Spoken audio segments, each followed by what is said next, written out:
नमस्कार। आपका बहुत बहुत स्वागत है। जैसा कि हम अपने वीडियोस में हमेशा कहते रहते हैं कि हम सब शिव का ही रूप हैं, यानी हम सब शिव ही हैं।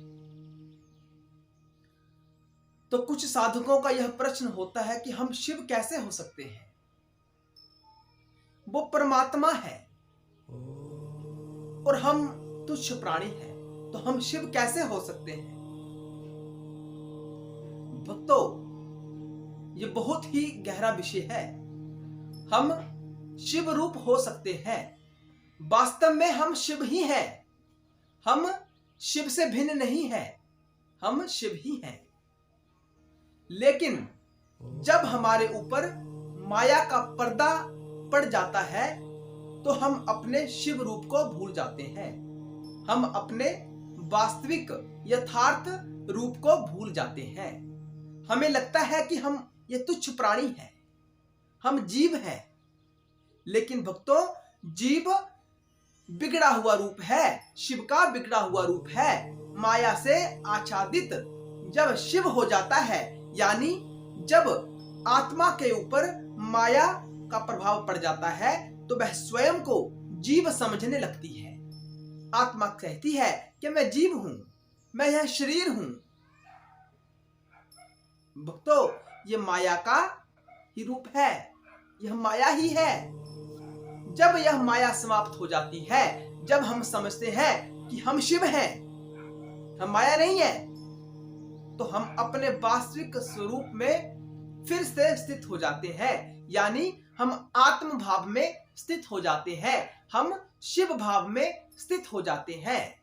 जब हम यह मान लेते हैं कि हम इस देह में सीमित हैं, हम यह देह है, हम हार्ड मांस से बना हुआ यह शरीर है, तब भक्तों हम सीमित हो जाते हैं।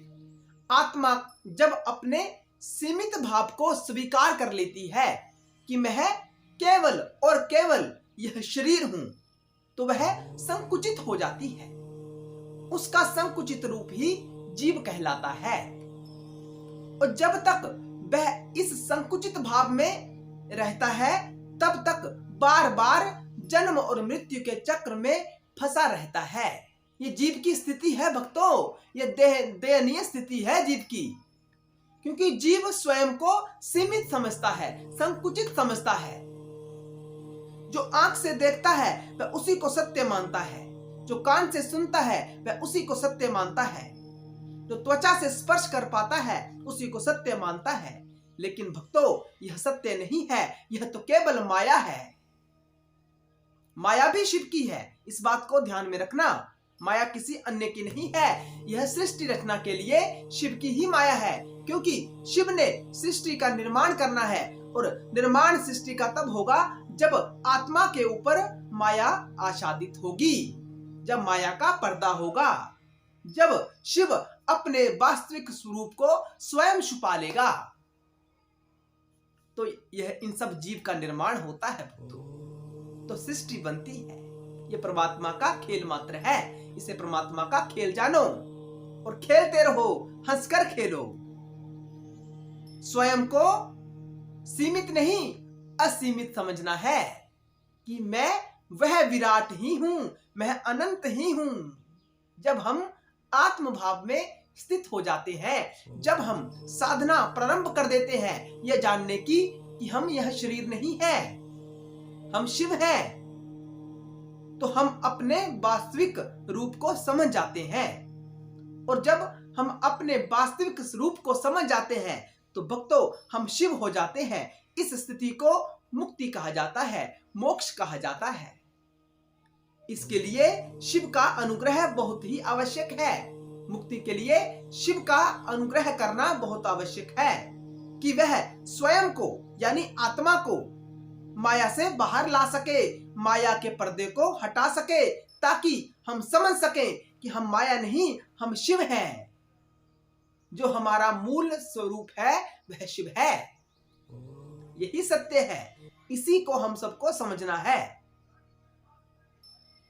तो साधक यह प्रश्न करते हैं कि हम कैसे समझें, क्या विधि है जिसके माध्यम से हम समझ सकें कि हम शिव हैं।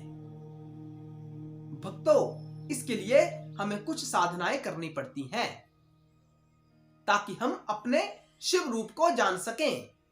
साधना बहुत कठिन है क्योंकि जो हमारा आजकल का यह जीवन है ये पूर्णतया माया से आच्छादित है। हम सुनना ही नहीं चाहते कि हम कौन हैं, हम जानना ही नहीं चाहते कि हम कौन हैं। जब तक हम यह नहीं जानना चाहते कि हमारा मूल स्वरूप क्या है, हम क्यों जन्म लेते हैं, क्यों मृत्यु को प्राप्त हो जाते हैं, जब तक हम यह सोचना प्रारंभ नहीं करते तब तक हम यूं ही बार बार जीवन और मृत्यु के चक्र में फंसते रहते हैं और बार बार फंसते ही रहेंगे। भक्तों, यह बहुत ही आवश्यक है कि यह जानो कि हमारा जन्म क्यों होता है, हमारी मृत्यु क्यों हो जाती है, क्यों पुनर्जन्म को बताया गया है कि हमारा पुनर्जन्म भी होता है, क्यों, आखिर क्यों।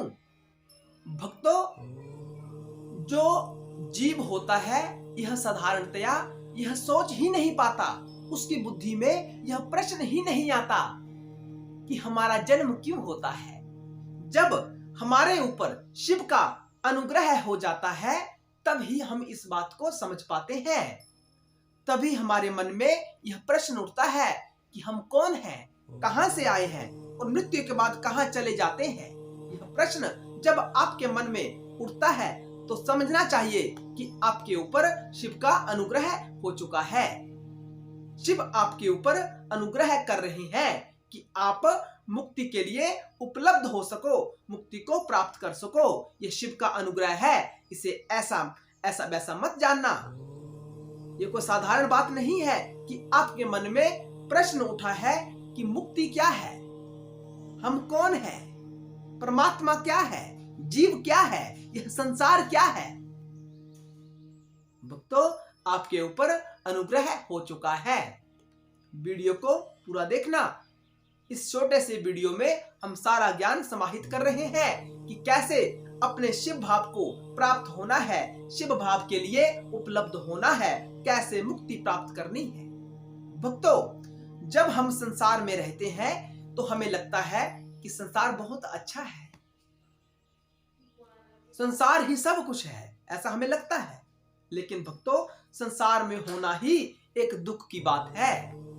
यूं ही हम संसार में जन्म नहीं ले रहे, हमारा कोई ना कोई कर्म, कोई ना कोई वजह इसके पीछे छुपा हुआ है कि हम बार बार जन्म ले रहे हैं और मृत्यु को प्राप्त हो रहे हैं। संसार में होना दुख का कारण है। संसार यानी दुख, इससे विपरीत और कुछ नहीं है। अगर तो आप संसार में रहकर शिव की ओर जा रहे हैं, मुक्ति की ओर जा रहे हैं, परमात्मा की ओर जा रहे हैं, तब तो आपका संसार में रहना अच्छी बात है, अन्यथा दुख ही है। भक्तों, दुख कैसे है ये हम किसी अन्य वीडियो में आपके साथ डिस्कस करेंगे इसके बारे में। अभी के लिए इतना जान लो कि अगर हमारा जन्म हो रहा है तो यह उत्तम बात नहीं है, हम मुक्त नहीं है, हम कर्मों के ढांचे से बंधे हुए हैं, किसी से हमने लेना है और किसी को हमने कुछ देना है। यही खेल है जीवन का, इससे विपरीत और कुछ नहीं है। हमारे ऊपर किसी ना किसी का कर्ज है, या हमारा किसी के ऊपर कर्ज है, या किसी का हमारे ऊपर कर्ज है। यह बात तो पक्की है, इसके विपरीत कोई अन्य बात नहीं है। अगर हम संसार में रह रहे हैं, अगर हम संसार में नहीं है, हमारा जन्म नहीं हो रहा, हमारी मृत्यु नहीं हो रहा, तो इसका अर्थ है कि हम मुक्ति को प्राप्त हो चुके हैं, हम मुक्त हैं। और यही जीवन का उद्देश्य है, मुक्ति को प्राप्त करना, मोक्ष को प्राप्त करना, यह सत्य है।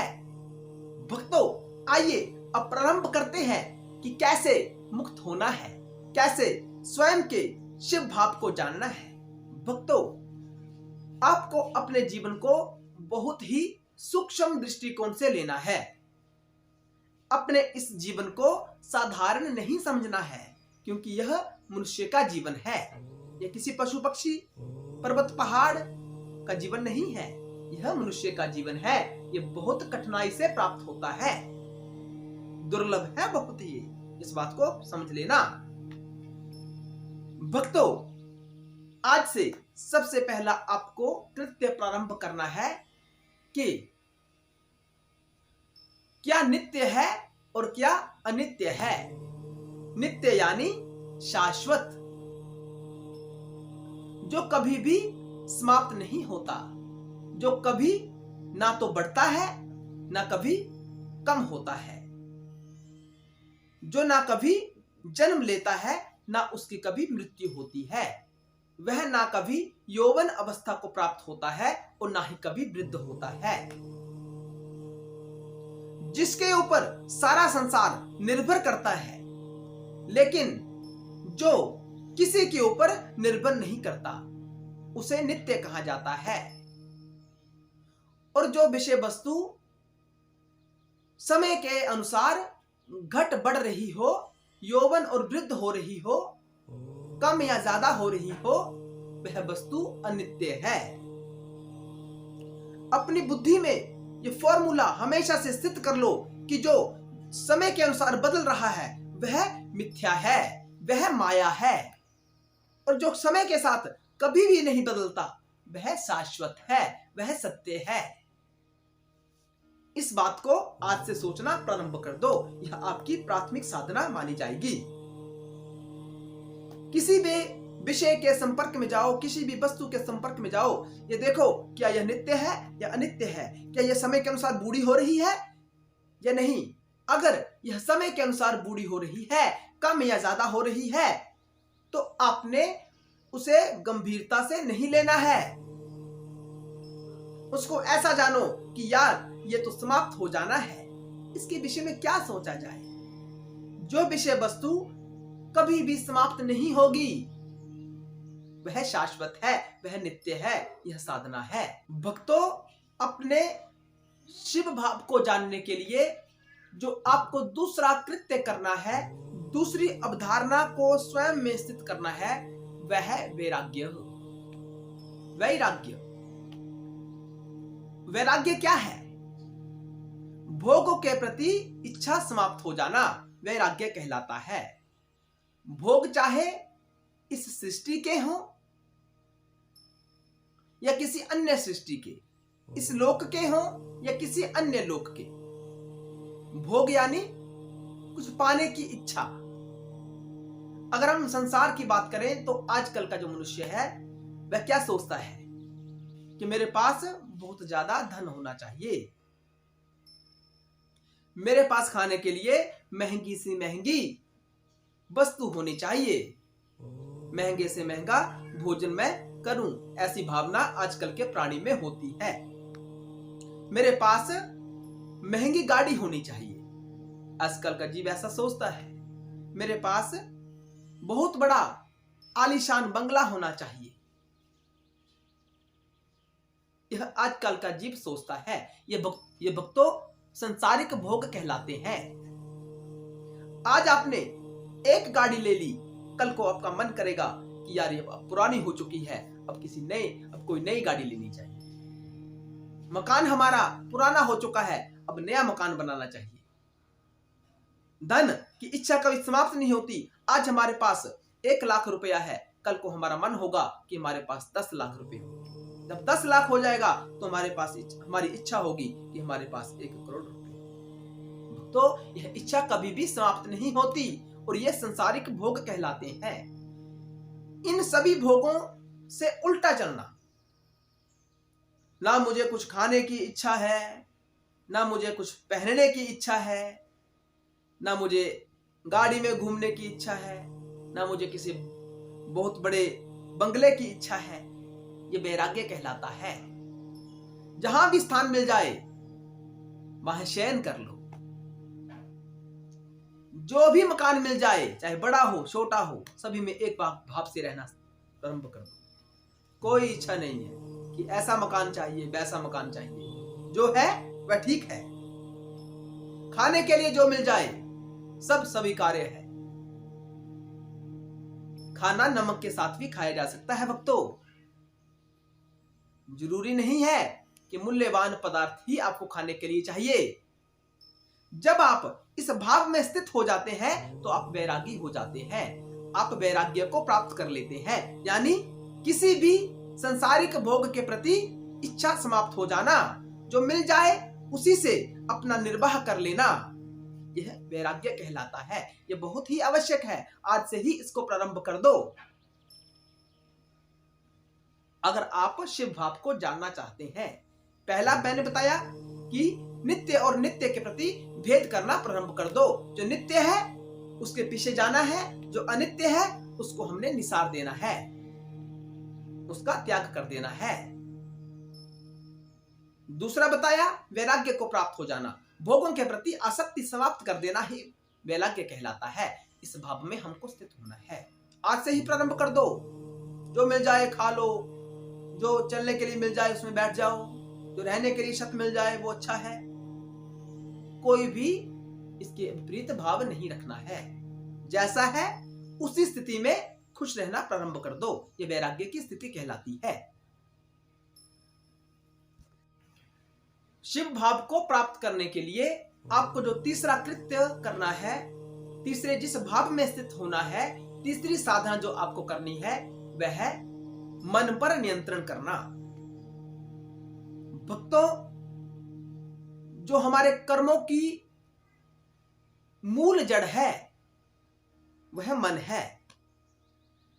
अब मन यहां बैठा है, क्षण में वो कहीं और चला जाएगा। आज उसने यह वस्तु प्राप्त कर ली, कल को वह दूसरी वस्तु को प्राप्त करने के बारे में सोचेगा। ऐसा हमारा जो मन है वह निरंतर चलायमान है, चंचल है। चंचल मन सभी कर्मों का कारण है।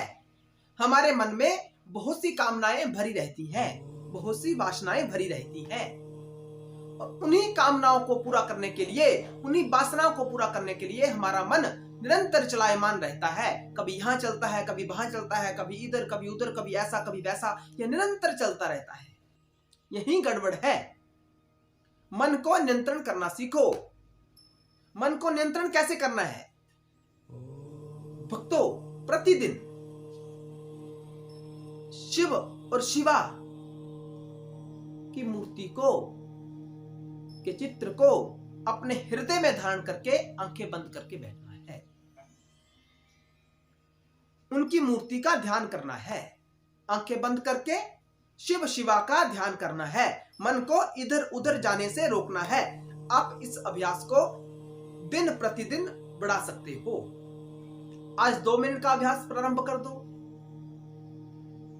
एक सप्ताह के बाद उसे 5 मिनट का कर दो, कुछ समय के बाद उसे 15 मिनट का कर दो, कुछ समय के बाद उसे 30 मिनट का कर दो। ऐसे बढ़ता बढ़ता जब आप इस अभ्यास को बढ़ाते चले जाओगे तो आपका मन नियंत्रित होता चला जाएगा। आपका मन संसार की ओर कम जाएगा, शिव और शिवा की स्थिति में स्थित हो जाएगा। यह भक्तों बहुत ही आवश्यक है मुक्ति को प्राप्त करने के लिए।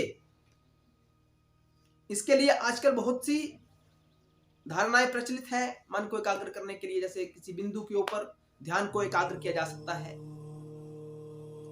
तो आपको मन पर नियंत्रण करना बहुत आवश्यक है। मन संसार की ओर ना जाए, यह शिव की ओर जाए। कैसे जाएगा? शिव की साधना करके, शिव को हृदय में स्थित करके, शिव को हृदय में स्थित करके निरंतर ध्यान करना है, आंखें बंद करके। आज कम कल ज्यादा, उससे ज्यादा निरंतर इस ध्यान, इस अवस्था को बढ़ाना है। आपका मन नियंत्रित हो जाएगा, यह मैं दावे के साथ कह सकता हूँ। क्योंकि भक्तों, शिव में, यह शिव की ही शक्ति है, ये शिव का ही अनुग्रह है जो आज आप इस वीडियो को देख रहे हैं और मुक्ति के बारे में सोच रहे हैं। यह बहुत ही आवश्यक है। शिव भाव को प्राप्त करने के लिए जो आपको अगला कृत्य करना है वह है दम। बाहरी यानी ज्ञान इंद्रियों पर नियंत्रण करना। पहले आपने मन पर नियंत्रण करने के बारे में सुना, अब बाहरी इंद्रियों को नियंत्रण में करने के बारे में आपको जानना है। सबसे पहले इस बात को मान लो कि कर्म मन से तो होते हैं, लेकिन मन इसका प्रारंभिक कारण नहीं है।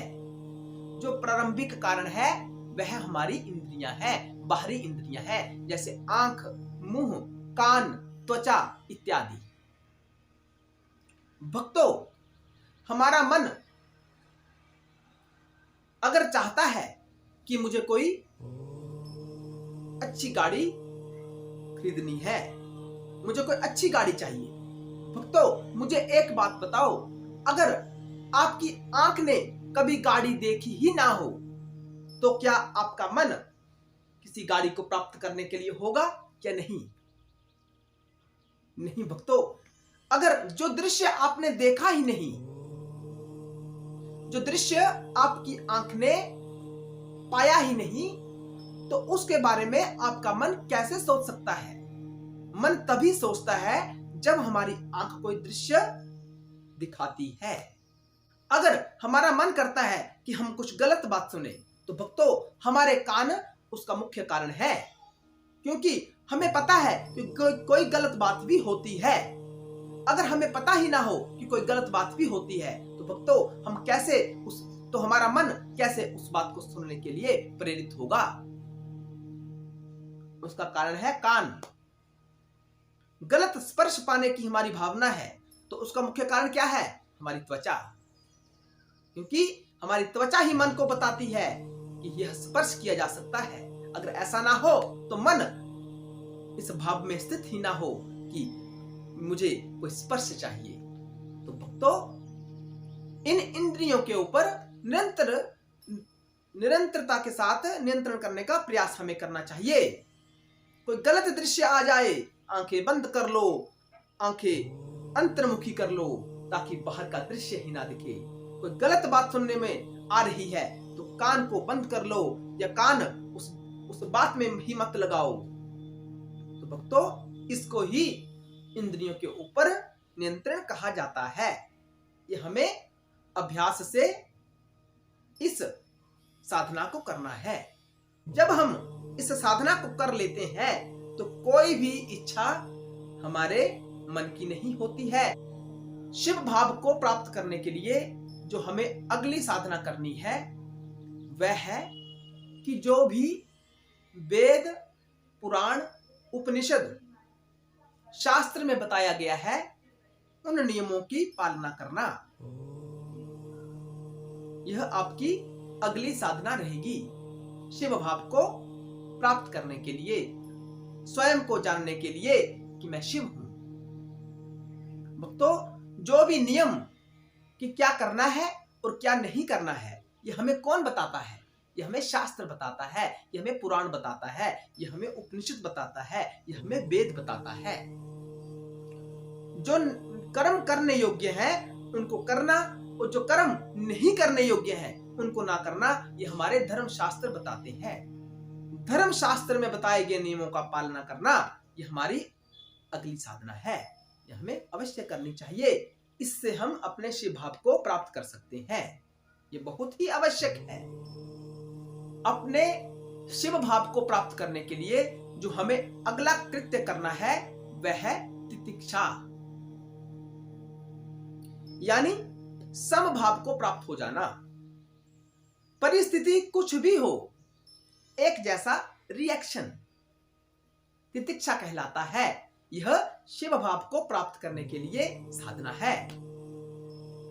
गर्मी, सर्दी, सुख और दुख, ऊपर नीचे, कोई भी स्थिति हो, सब में एक भाव से रहना बहुत आवश्यक है। यह शिव भाव को प्राप्त करने के लिए साधना है।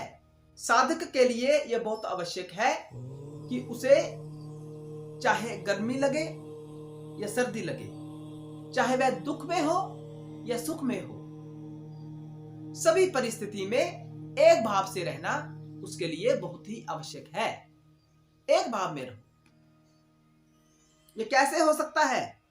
जब हम शिव शिवा को अपने हृदय कमल में स्थित करेंगे, उसका ध्यान करेंगे, तो भक्तों यह सिद्धि आपको स्वतः ही प्राप्त हो जाती है। अपने शिव भाव को प्राप्त करने के लिए जो आपकी अगला कृत्य रहेगा वह है श्रद्धा। जो हमारे वेदांत यानी धर्म ग्रंथों में जो कुछ भी बताया गया है, जो भी उसका वाक्य है, जो भी उसका उपदेश है, उस पर श्रद्धा करना कि जो यहां बताया जा रहा है वह सत्य है, यह श्रद्धा कहलाती है। और गुरु के वाक्य पर श्रद्धा करना, यानी गुरु जो बता रहा है वह सत्य है, जो हमारा धर्मशास्त्र बता रहा है और जो हमारे गुरु बता रहे हैं यह सत्य है, यह भी साधना है। साधारणतया क्या होता है कि हम उस वाक्यों के ऊपर विश्वास ही नहीं कर पाते जो हमारा गुरु बता रहा है। हमारे मन में संशय रहता है कि क्या गुरु सत्य बता रहा है या झूठ बता रहा है।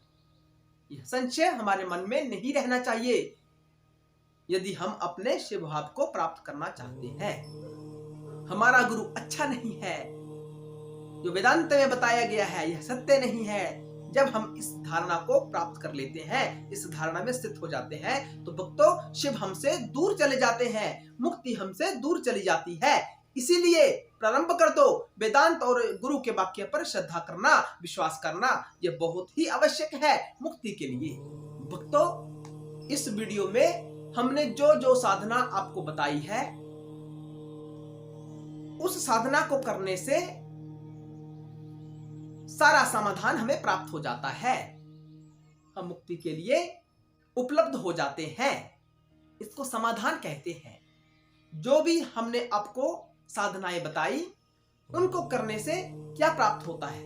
उन्हें करने से मन चित्त एकाग्र हो जाता है, वह संसार की ओर जाता नहीं है, वह केवल और केवल शिव की ओर ही जाता है। और यही अवस्था हमें चाहिए मुक्ति को प्राप्त करने के लिए। चित्त का एकाग्र हो जाना यानी समाधि में स्थित हो जाना, यही परम स्थिति है। यही शिव भाव को प्राप्त करने के लिए, शिव भाव को जानने के लिए यह बहुत ही आवश्यक है। भक्तों जो जो जानकारी हमने आपको इस वीडियो के माध्यम से प्रदान करी है, उस जानकारी को अपने जीवन में धारण कर लेना। अगर आप वास्तविक साधना करना चाहते हैं, अगर आप अपने जीवन में वास्तविक अध्यात्म को धारण करना चाहते हैं, तो इन बातों को मानना प्रारंभ कर दो। ये बहुत आवश्यक है। ओम नमः शिवाय। हर हर महादेव। जय शिव शंभू।